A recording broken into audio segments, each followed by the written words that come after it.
जानकारी मिली इसके बारे में बता दीजिए।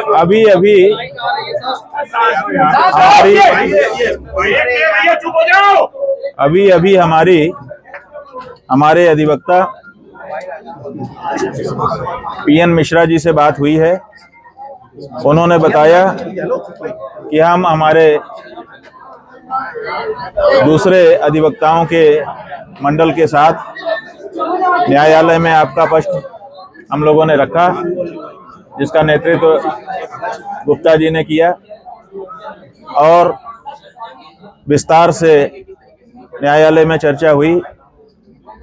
दोनों पक्षों ने अपनी अपनी दलील रखी और न्यायालय ने ये कहा कि हम फैसला रिजर्व कर रहे हैं और शेल नॉट बी अरेस्टेड, जो अरेस्टमेंट की कार्यवाही है उसको उन्होंने रोक दिया है कि गिरफ्तार नहीं किया जाना चाहिए।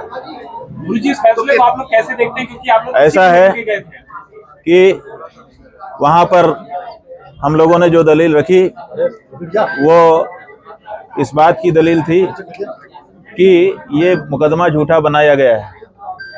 निश्चित रूप से न्यायाधीश को ये बात हमारी जो वहाँ पर रखी गई थी इसमें बल दिखाई दिया होगा, तभी तो उन्होंने इस तरह का एक निर्देश प्रदान किया है।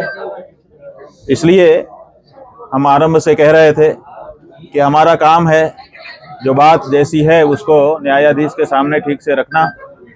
हम लोगों ने रखा और आप देखिए कि न्यायाधीश ने जो वर्डिक्ट दी है, जो एक आदेश पारित किया है, उससे ये पता चलता है कि वो समझ रहे हैं कि इस मामले को बनावट बना करके रखा गया है।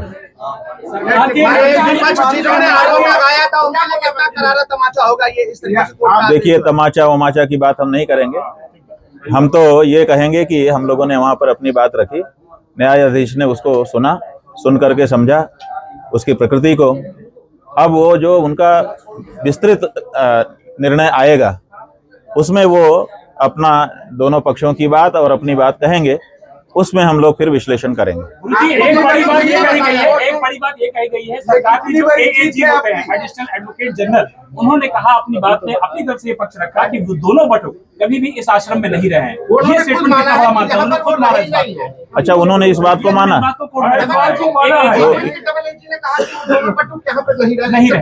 देखिए, अभी तक जितना बड़ा प्रचार किया जा रहा था कि आश्रम में बटुकों का शोषण, गुरुकुल में बटुकों का शोषण और इनके यहाँ ये होता है, ये जो बात चलाई जा रही थी उसको तो जो एजी हैं उन्होंने ही समाप्त कर दिया। उन्होंने ये कह दिया कि इस आश्रम में ये बटुक नहीं रहे।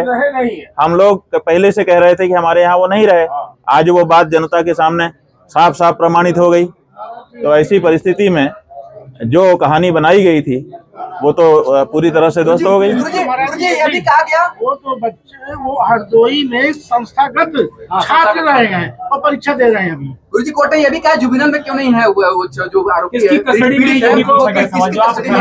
हाई कोर्ट ने ये कहा है कि जो उनके अंडर में है ब्रह्मचारी के, वहां से जुवेनाइल कोर्ट जो है बच्चों को उनके कस्टडी में दिया जाए। ये देखिए, ये आज जो हाई कोर्ट ने कहा है, यही कार्यवाही पहले दिन से थाने में जब वो गए थे सूचना लेके वहां होनी चाहिए थी। जब वो एसपी और उससे ऊपर के रैंक के अधिकारियों को ईमेल आदि कर रहे थे तो वहां से ये डायरेक्शन आना चाहिए था कि पहले बच्चे को जुवेनाइल में भेजो, मेडिकल कराओ आदि आदि।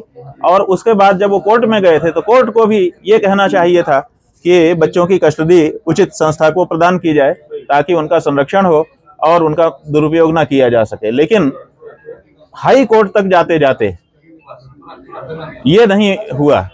जो कोर्ट ने आज निर्णय किया है उसमें ये बात आई है कि अगर ऐसा कोई अपराध हुआ है तो उसका जो प्रोसीजर है उसको ठीक से करना चाहिए। जो प्रथम दृष्टया आप सब लोगों के माध्यम से हमको जानकारी दी जा रही है उसके आधार पर हम ये बात कह रहे हैं कि आज कम से कम उन बच्चों को सही कस्टडी देने की बात कही गई। इसके पहले तो कस्टडी की बात ही नहीं थी। इसके पहले तो केवल हवाई एक किला बना दिया गया था और शंकराचार्य जैसी संस्था को बदनाम करने के लिए तरह तरह की कहानियां गढ़ दी गई थी। तो आज कम से कम एक सही प्रोसीजर जो एक पॉक्सो कोर्ट का होना चाहिए वो उसका एक अक्ष दिखा है। बाकी तो आगे और प्रकरण आएंगे तो आपको दिखाई देगा।